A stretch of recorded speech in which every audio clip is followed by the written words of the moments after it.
धनधान्य देई ही काळी आई धनधान्य देई जोडते मनाची नाती आमची माती आमची माणसं आमची माती आमची माणसं आमची माती आमची माणसं आमची माती आमची माणसं आमची माती आमची माणसं.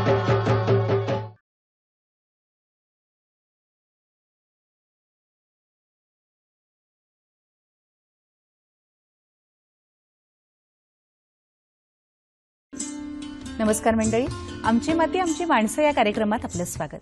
मंडळी, आपल्याकडे जनावरं असतात. आता पावसाळ्यापूर्वी आपल्याकडे असलेल्या जनावरांच्या आरोग्याची काळजी घेण्यासाठी त्यांना कुठले साथीचे रोग होऊ नये, आरोग्याचा कुठला प्रश्न उद्भवू नये आणि भविष्यातले संभाव्य जे आरोग्यासाठीचे धोके आहेत ते टाळले जावे म्हणून पावसाळ्यापूर्वी जनावरांचं लसीकरण करणं फार गरजेचं आहे. आणि म्हणूनच आज आपण विषय घेतलाय पावसाळ्यापूर्वी जनावरांचं लसीकरण.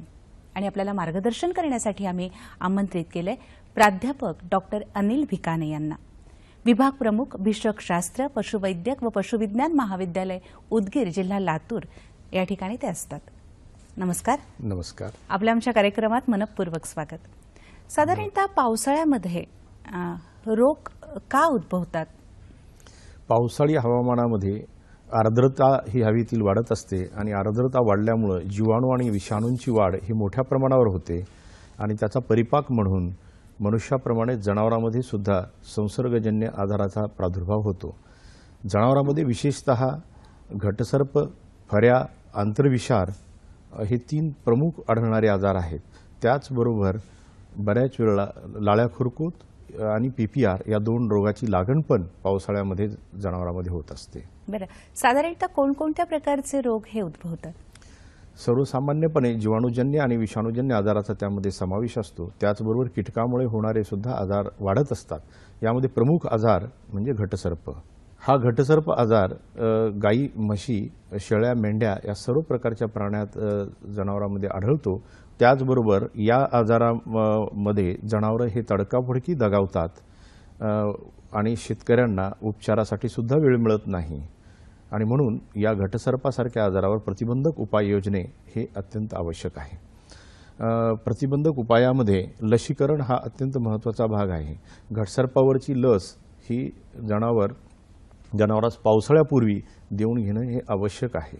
या लसीची प्रतिकारक शक्ती ही 6 महिन्यापर्यंत टिकते आणि 6 महिन्यानंतर मात्र हा रोग होऊ शकतो. या दृष्टीनं म्हशी ह्या रोगाला अधिक प्रमाणात आपल्या राज्यामध्ये बळी पडत असल्यामुळे म्हशी आणि संकरित गायीमध्ये या रोगावरची लस वर्षातनं 2 वेळा जर देऊन घेतली तर अतिशय चांगलं असतं. बरं, आता घटसर्प या आजारासाठी आपण लसीकरण महत्त्वाचं सांगितलं, तर ते लसीकरण जे आहे ते साधारणतः किती काळात करावं पावसाळ्याच्या पूर्वी?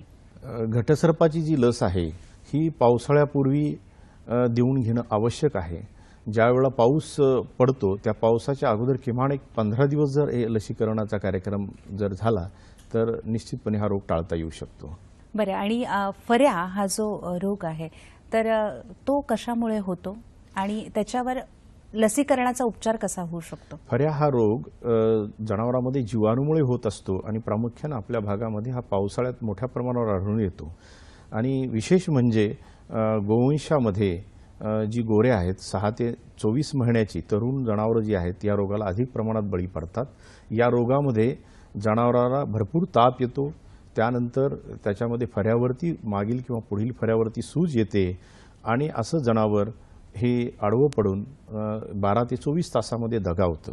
या रोगामध्ये सुद्धा पशुवैद्यकाला त्या जनावराचा उपचार करण्यासाठी वेळ मिळत नाही किंवा मिळाल्यानंतरही उपचार केल्यानंतरही या रोगामध्ये जनावर हे मृत्युमुखी पडतं आणि म्हणून हा रोग टाळणे हे पशुपालकांच्या हितावं आहे. ते टाळणं कसं शक्य आहे?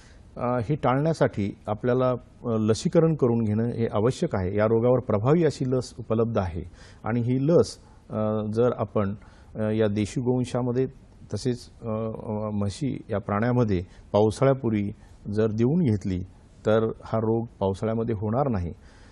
उदगीरच्या महाविद्यालयामध्ये केलेल्या संशोधनात असं आढळून आलंय की ह्या वर्षभर रोग जनावरांमध्ये होतो आणि ज्या रोगांना ज्या जनावरांना ह्या रोगाची बाधा होते त्यांना वर्षभरात जर 2 वेळा लसीकरण केलं तर 100% हा रोग आपण टाळू शकतो. बरं, आता एक अँथ्रॅक्स हा रोग कशामुळे होतो आणि लसीकरणाचा याला काही फायदा होतो का? अँथ्रॅक्स हा रोग जीवाणूमुळे होतो आणि तो अतिशय संसर्गजन्य आणि प्राणघातक असा रोग आहे. महाराष्ट्रामधील काही जिल्ह्यामध्ये काही विशिष्ट अशा भागामध्ये या रोगाच्या साथी येतात आणि या रोगामध्ये जनावरांना भरपूर ताप येऊन अगदी 8 ते 10 तासामध्ये जनावर हे दगावतात. त्यामुळे बऱ्याच वेळा पशुपालकाला आणि पशुवैद्यकाला याचा योग्य उपचार करण्यासाठी वेळ मिळत नाही. म्हणून लसीकरण हे करून घेणं हे गरजेचं आहे. या रोगावरची जी लस आहे ती फक्त रोग प्रादुर्भावित भागामध्येच 12 ते 13 किलोमीटरच्या पट्ट्यामध्ये द्यावी लागते आणि ही काही वर्ष सलग लसीकरण केल्यानंतर हा रोग त्या भागामध्ये आढळून येणार नाही. साधारणतः कोणती लक्षणं आढळतात या रोगात? अँथ्रॅक्स या रोगामध्ये जनावर हे तडकाफडकी बऱ्याच वेळा दगावतं. अतितीव्र स्वरूपाच्या आजारात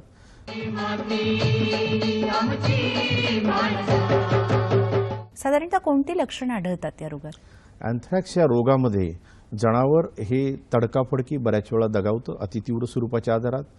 तर तीव्र स्वरूपाच्या आजारामध्ये त्याला भरपूर ताप येतो आणि त्याच्या नाकातनं गुदद्वारातनं रक्तस्राव होतो, श्वसनास त्रास होतो आणि हे जनावर दगावतं. दगावलेल्या जनावराच्या नाका तोंडातनं आणि तसंच गुदद्वारातून रक्तस्राव होत असल्यामुळे काळपट रंगाचा रक्तस्राव हे या रोगाचं निदान करण्यास निश्चितपणे आपणाला मदत होते. प्रसार कसा होतो या रोगाचा? या रोगाचा प्रसार चारा आणि पाणी हे मलमूत्रामुळे दूषित झाल्यामुळे होतो प्रमुखपणे आणि या रोगाचा संसर्ग माणसाला पण होऊ शकतो आणि त्या दृष्टिकोनातून या रोगाचं अत्यंत महत्त्व आहे. खरोखरच या रोगापासून बचाव करणं महत्त्वाचं आहे. मग यासाठी लसीकरण आधी काही करू शकतो का? या रोगामध्ये लसीकरण हे निश्चितपणे उपयोगी पडतं आणि लसीकरण हेच त्यासाठी प्रभावी असं माध्यम आहे. याशिवाय या रोगामुळं जर काही जनावरं दगावली तर ती जनावराची विल्हेवाट ही योग्य पद्धतीनं लावणं, खोल खड्डा खोदून त्यामध्ये हे जनावर चुनखडी टाकून पुरून टाकणं हे अत्यंत आवश्यक आहे. अन्यथा या जीवाणूचा त्या परिसरामध्ये जर प्रादुर्भाव निर्माण झाला तर साधारणतः 50 ते 60 वर्षापर्यंत हे जीवाणू त्या परिसरात राहू शकतात आणि रोगाचा प्रादुर्भाव करतात आणि याची माणसाला पण लागण होऊ शकते. यासाठी लस ही कधी दिली जाते? या रोगावरची जी लस आहे ती सर्वसामान्यपणे पावसाळ्यापूर्वी ही देऊन घ्यायची असते आणि गाय, म्हैस, शेळी, मेंढी या सर्व प्राण्यांमध्ये लस द्यावी लागते. आणि त्यासाठी जनावराचं काही वय असणं अपेक्षित आहे का? सर्वसामान्यपणे 3 महिन्याच्या वरील वयोगटामध्ये ही लस देऊन घेतात. अत्यंत महत्त्वाचं आहे. पावसाळ्यापूर्वी ही लस अगदी देणं गरजेचं आहे, हे शेतकरी बांधवांनी लक्षात घ्यावं. आता लाळ्या खुरकूत हा एक रोग आढळतो, निश्चित. तर यासाठी लसीकरण पावसाळ्यापूर्वी कधी करावं आणि त्यामुळे काय संरक्षण होऊ शकतं? लाळ्या खुरकूत रोग तसा आपल्याकडे 12ही महिने होतो आणि याच्या मोठ्या प्रमाणावर साथी ह्या फेब्रुवारी मार्च महिन्यामध्ये जरी येत असल्या तरी पावसाळ्यातही रोग मोठ्या प्रमाणावर होऊ शकतो आणि या रोगाची बाधा आपल्या जनावराला होऊ द्यायची नसेल तर परत लसीकरण करून घेणं हाच त्यावरती प्रभावी असा उपाय आहे. कारण लाळ्या खुरकूत रोगामुळे जनावर जरी दगावत नसेल आणि मृत्यूदर अत्यंत कमी असला तरी या लाळ्या खुरकूत रोगामुळे आज आपल्या देशाचं अब्जावधी रुपयाचं नुकसान होतंय आणि आपलं मांस आणि दूध हे परदेशामध्ये निर्यात होत नाही आणि या रोगातनं जी जनावरं दुरुस्त होतात त्यांच्यामध्ये मधुमेहासारखा रोग झाल्याची आमच्या महाविद्यालयामध्ये आम्ही नोंद केलेली आहे. त्याचबरोबर अनेक जनावरं पाणकवरं होतं, वंध्यत्व येतं, कासदा होतो आणि त्यामुळं उत्पादक क्षमता आणि प्रत्युत्पादन क्षमता मोठ्या प्रमाणावर या आजारामध्ये घटते. म्हणून या रोगाचं लसीकरण करून घेणं हे अत्यंत गरजेचं आहे आणि त्या अनुषंगानं वर्षात किमान 2 वेळा ही लस देणं आवश्यक आहे. सर्वसामान्यपणे एप्रिल महिन्यात आणि ऑक्टोबर महिन्यामध्ये आपण महाराष्ट्रामध्ये ही लस द्यावी असं शेतकऱ्यांना सांगतो. पण आताही ज्या लोकांनी हे लसीकरण करून घेतलं नाही त्यांनी निश्चितपणे पावसाळ्यापूर्वी हे लसीकरण करून घ्यावं. आता शेळ्या आणि मेंढ्या यांच्यामध्ये प्लेग आणि अन्य रोग आढळतात, तर त्यांच्यासाठी कोणतं लसीकरण पावसाळ्यापूर्वी करणं गरजेचं आहे? आपण अत्यंत चांगला प्रश्न विचारला, कारण शेळ्यामध्ये PPR नावाचा रोग आपल्या महाराष्ट्रामध्ये सर्वदूर होतो आणि हा शेळ्यांचा कर्दनकाळ ठरलेला आहे.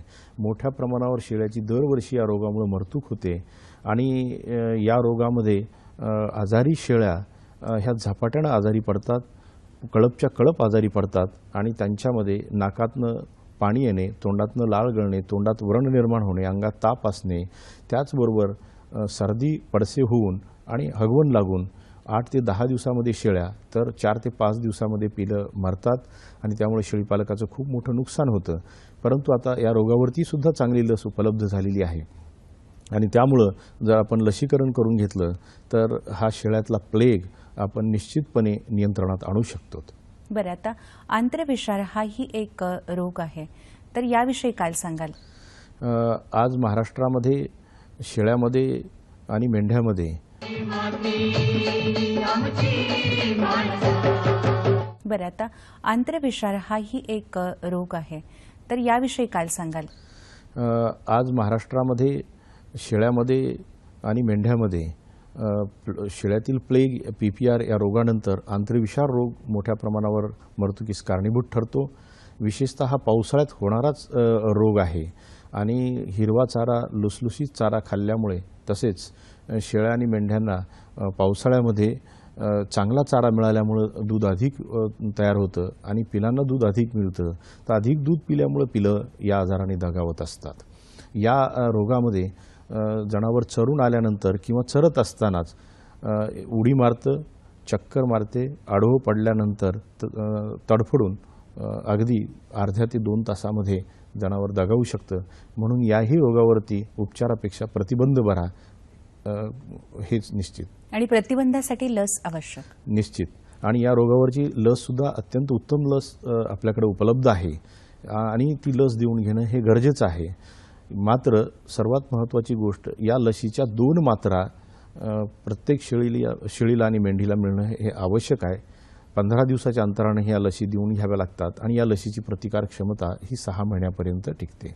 बरं, आता साधारणतः आपण शेतकरी बांधवांना सांगूया की कोणकोणत्या लसी या द्यायच्या आहेत आणि त्या कुठे उपलब्ध आहेत? शेतकरी बांधवांना पावसाळ्यापूर्वी सर्वात महत्त्वाचं म्हणजे घटसर्प आणि फऱ्या या 2 रोगाच्या लसी गाई आणि म्हशीमध्ये देऊन घेणं अत्यंत आवश्यक आहे. त्याचबरोबर शेळ्या मेंढ्यामध्ये PPR म्हणजे शेळ्यातील प्लेग आणि त्याचबरोबर आंतरविषाराची लस देऊन घेणं हे अत्यंत महत्त्वाचं आहे. लाळ्या खुरकूत रोगाच्या लसीकरण जर यापूर्वी घेतलेलं नसेल तर निश्चित पावसाळ्यापूर्वी ती पण लस देऊन घेणं आवश्यक आहे. या सर्व लसी महाराष्ट्र शासनाच्या सर्व पशुवैद्यक संस्थांमध्ये, दवाखान्यामध्ये ह्या लसी उपलब्ध आहेत आणि या लसी अगदी नोंदणी फीसमध्ये मोफत शासनातर्फे या सर्व जनावरांना दिल्या जातात. बरं, या बाबतीत लसीकरणाच्या बाबतीत शेतकरी बांधवांमध्ये काही गैरसमज आहेत, निश्चित शंका आहेत, हो. तर त्याचं निरसन आपण कसं कराल? शेतकरी बांधवामध्ये शंका असल्यामुळे अनेक शेतकरी बांधव त्यांच्या जनावरांना लसीकरण करून घेत नाहीत आणि त्या दृष्टीनं त्यांच्यामधला पहिला गैरसमज आहे की जनावराच्या मानेवर गाठी येतात. विशेषतः काम करणाऱ्या बैलाच्या किंवा वळूच्या मानेवर गाठ आली की त्याला बट्टा किंवा दोष असं मानलं जातं आणि बाजारात किंमत मिळत नाही. मात्र आता सर्व शेतकरी बांधवांना हे माहीत झालेलं आहे की लस दिल्यानंतर गाठ येऊ शकते आणि म्हणून ही जागृती झाल्यामुळे आता गाठ आली तर त्याला फारसं कोणी दोष मानत नाही. मात्र छोटीशी गाठ येते या कारणास्तव जनावरांना प्राणघातक रोग होऊ देणं हे हितावं नाही. त्यामुळे होणारं नुकसानही मोठं आहे आणि शेतकरी बांधवांना हे समजून घेतलं पाहिजे की छोटीशी जरी गाठ आली तर त्यामुळं फारसं काही नुकसान होत नाही. मात्र जनावर, आपलं किमती जनावर, 1 लाखाचं जनावर जर दगावलं तर फार मोठं आपलं आर्थिक नुकसान होतं. आणि गाठ फक्त घटसर्प आणि फऱ्या या 2 रोगावरच्या लस दिल्यानंतर काही प्रमाणात येते. आता नवीन लसीमुळे फारशा गाठी पण येत नाही आहेत आणि गाठ जर आली तर दुसऱ्या दिवशी त्याला हलकासा शेक दिला आणि काळजी घेतली तर त्या गाठी पण निश्चितपणे कमी होऊ शकतात. लसीकरणामुळे गर्भपात होतो अशी एक म्हणजे असा समज आहे, तर तो कितपत योग्य आहे? तसाच जर पाहिलं तर हा गैरसमज आहे. लसीकरणामुळं बहुतांश लसीमुळं गर्भपात हा होत नाही. मात्र क्वचित कुठंतरी 5 ते 10,000 जनावरांमध्ये एखाद्या जनावरांमध्ये गर्भपात होतो. तो प्रामुख्याने त्या जनावर लस देत असताना घाबरल्यामुळं किंवा लस देत असताना उत्तेजित झाल्यामुळं संप्रेरकाचा असमतोल होऊन एखाद्या जनावरांमध्ये क्वचितपणे गर्भपात होऊ शकतो. परंतु एकंदरीतच जनावरांच्या आरोग्याच्या दृष्टीनं आणि आर्थिक नुकसान टाळण्यासाठी शेतकऱ्यांनी लसीकरण करून घेणं गरजेचं आहे. निश्चितच गर्भपात होतो म्हणून अनेक लोक जनावरांचं लसीकरण करून घेत नाहीत. आणखीन एक महत्त्वाचा मुद्दा की जनावर दूध कमी देतं लसीकरण केल्यावर, तर निश्चित. हेही कितपत योग्य आहे? लसीकरण केल्यानंतर काही जनावरांमध्ये दूध निश्चित कमी होऊ शकतं. कारण लस दिल्यानंतर हलकासा ताप एखाद्या जनावराला येऊ शकतो. त्याची भूक त्याच्यामुळं मंदावते, पाणी पिण्याचं प्रमाण कमी होतं आणि त्यामुळं थोडंफार दुधावरती परिणाम होऊ शकतो. परंतु हा अत्यंत तात्कालिक असा दुष्परिणाम असतो आणि 1 ते 2 दिवसापर्यंत दूध एखाद्या जनावरात कमी होऊ शकतं. परंतु या छोट्याशा बाबीकडे दुर्लक्ष करून जनावरांच्या एकंदरीत आरोग्याच्या दृष्टीनं आपणाला लसीकरण करून घेणे हे दावा आहे. काही दुष्परिणाम आहेत का लसीकरणाचे? लसीकरणाच्या जसं आता मी म्हणालो की गाठ येणे, हलकासा ताप येणे, ताप आल्यामुळं कधीतरी दूध उत्पादन कमी होणे, क्वचित कुठंतरी एखाद्या जनावरांमध्ये 10-20 हजार जनावरांमध्ये गर्भपात होणे, यासारखे अत्यंत तुटपुंजे असे आपण ज्याला म्हणू किंवा कमी स्वरूपाचे दुष्परिणाम आहेत. आणि याच्या विरुद्ध जनावराचं आरोग्य चांगलं राहणं आणि आज लाखो रुपये किमतीची जनावरांचं जी आहेत त्यांचं आरोग्य सांभाळणं हे शेतकऱ्याच्या दृष्टीने हितावं आहे. लसीकरणाच्या पूर्वी आणि दरम्यान आणि नंतर शेतकरी बांधवांनी जनावरांची काळजी काय घ्यावी? लसीकरणापूर्वी 1 आठवडा अगोदर जनावरांच्या अंगावर गोचीड असतील तर त्यासाठी गोचीड उवा पिसवा, तर त्यासाठी गोचीडनाशक औषधाची फवारणी करून घ्यावी. त्याचबरोबर पोटात जंत असू शकतात, त्यामुळे जंतनाशक औषध देणं हे गरजेचं आहे. या 2 बाबी केल्या तर रोगप्रतिकारक शक्ती लसीकरणानंतर चांगली तयार होऊ शकते. आपण जो दुसरा प्रश्न विचारला की लसीकरण करताना काय काळजी घ्यायची, लसीकरण करताना जी काळजी आहे त्यामध्ये सर्वात महत्त्वाचं की गावातील सर्व जनावरांचं लसीकरण होणं हे गरजेचं आहे. आणि आज लसीकरण मोहीम ज्यावेळेला गावात राबवली जाते त्यावेळेस लसीकरण मोहिमेस बऱ्याच वेळा शेतकरी बांधवाकडनं प्रतिसाद कमी मिळतो, कारण त्यावेळेस आजार झालेला नसतो. मात्र शेतकरी बांधवांनी, गावातील पदाधिकाऱ्यांनी, सामाजिक क्षेत्रात काम करणाऱ्या लोकांनी, सर्व सुशिक्षित लोकांनी गावामध्ये ज्यावेळेला लसीकरणाची मोहीम राबवली जाते पशुवैद्यक संस्थांच्या मार्फत, तो एक उत्सव म्हणून साजरा केला गेला पाहिजे आणि गावातील सर्व जनावरांचं कुठल्याही परिस्थितीत लसीकरण झालं पाहिजे हा उद्देश ठेवणं गरजेचं आहे. जर गावात 80% जर लसीकरण झालं तर त्या गावामध्ये रोगाची साथ अजिबात येणार नाही. नक्कीच. आज आपण या ठिकाणी आलात आणि शेतकरी बांधवांना इतकी छान माहिती दिली त्याबद्दल मी आपले मनःपूर्वक आभार मानते. धन्यवाद. धन्यवाद.